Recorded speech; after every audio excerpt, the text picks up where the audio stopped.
Regarding Afghanistan, the United States should more effectively institutionalize and coordinate the policy to support Afghan women and girls in U.S. diplomacy, defense, and development aid, particularly to improve women's security and leadership. This is necessary to ensure that the advancement of gender equality is mainstreamed throughout the U.S. policy, both internationally and within Afghanistan. Most Afghan women have never heard of the law because the majority of Afghans are rural, living without electricity or a connection to the happenings in Kabul. Afghan women suffer at the lowest literacy rate in the world at 13%, and the ones that are familiar with it mostly shrug their shoulders because the conditions that the law imposes are no different than those that already exist in their everyday lives. The typical woman from the country's south or east, for example, cannot leave her home without a male guardian. She must wear the burqa in public at all times, and in some villages she must even wear one in private. Marital rape is the norm in a society where sex is a man's right and not a woman's.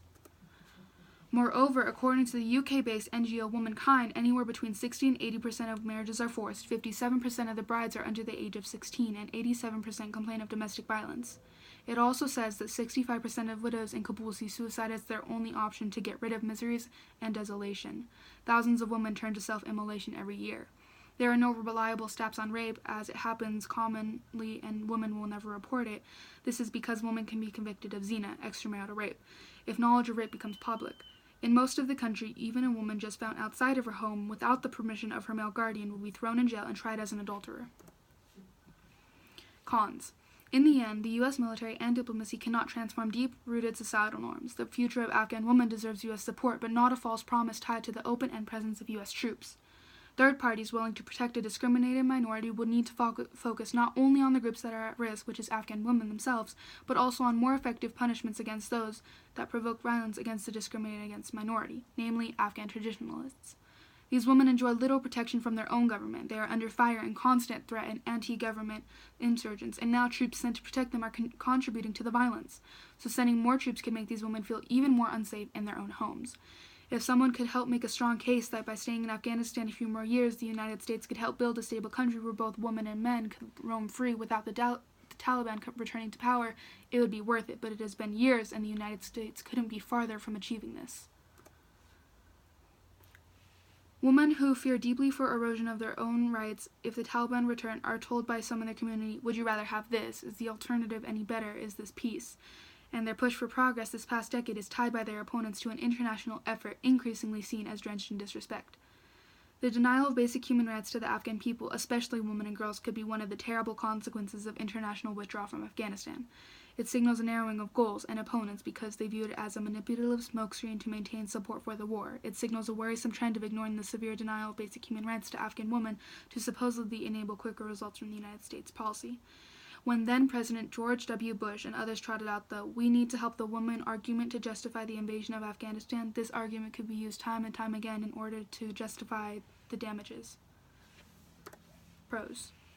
Given the uncertainty about America's future role, those who care about Afghan women do look for innovative ways to help them, such as student exchanges, scholarships, or professional training that can create brave Afghan schoolgirls risking the Taliban wrath with the help of the United States.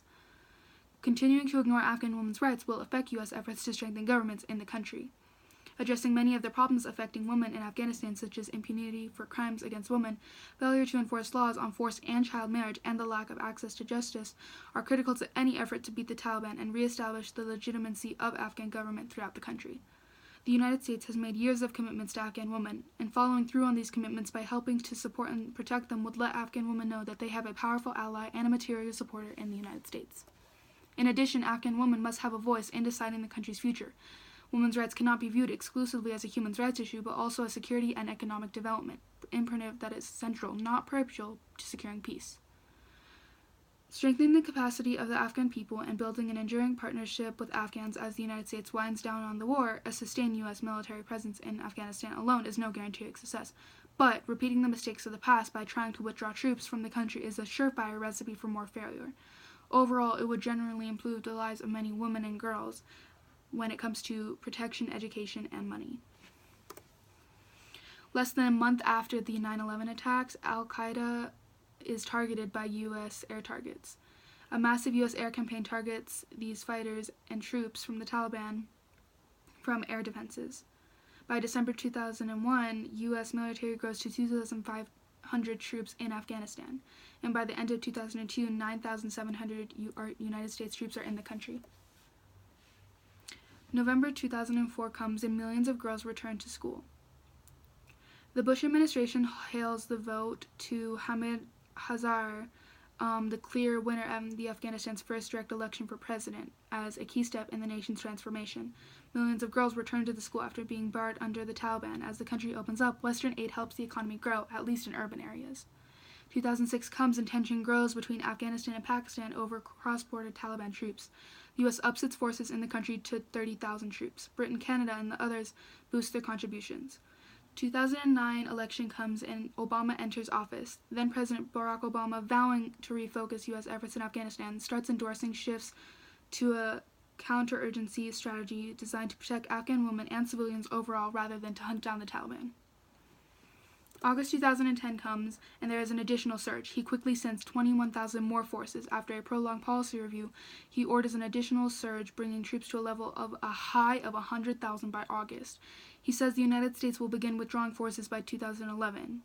March 2011 comes, and bin Laden is killed in a U.S. Special Operations raid in Pakistan. In March, Obama then presses ahead with plans to hand over security responsibilities to Afghanistan by 2014. By the end of that year, NATO ends its combat mission in the country, and the U.S. relations with Karzai, however, deteriorate. In March 8, 2016 comes, and it is International Women's Day. The George W. Bush Institute releases a book called We Are Afghan Women, Voices of Hope. The book recounts inspiring stories of women who experience abusive treatment in Afghanistan, reminding the United States of both the challenges Afghan women have endured and the incredible successes they have achieved. May 2016 comes, and the new Taliban leader is killed. His name is Mullah Mansour in a drone attack in Pakistan in May, derailing peace talks. But on the battlefield, the Taliban are in the ascendant and threaten provincial capitals in both the north and south. The end of 2016 comes, and Obama leaves office. Afghan security forces were topped with heavy casualties, but he backtracks on plans to virtually withdraw all U.S. forces by the end of 2016. He leaves office with 800,400 troops still in the country. January 20th comes 2017, and Donald Trump takes office. He says little about Afghanistan for his first 7 months in office, while the military grows antsy. The administration is divided on strategy in 2017. The Pentagon proposes sending nearly 4,000 more U.S. troops to increase training on Afghan forces, but the administration is divided on strategy. Nearly everyone considers the fight a stalemate, and some in Trump's administration even propose withdrawing or handing over the entire American effort to private security contractors. Mid-2017 comes, and the economy suffers. Among Afghans, anti-Western sentiment grows over deteriorating security, even in the capital, Kabul. The economy suffers partly as a result of a drawdown in foreign forces. As Trump is poised to announce his plan, Afghanistan government controls only about half of the country, leaving women in the dust. Late 2017 comes, and Trump provides little help. After months of debate, Trump finally unveils his strategy in a primetime television address. He says the United States will win in the end, defeating al-Qaeda and ISIS fighters, and ensuring the government doesn't fail to the Taliban. He refuses to provide troop increased numbers of timelines, saying military assistance would be determined by results and the cooperation of Afghans' beleaguered government.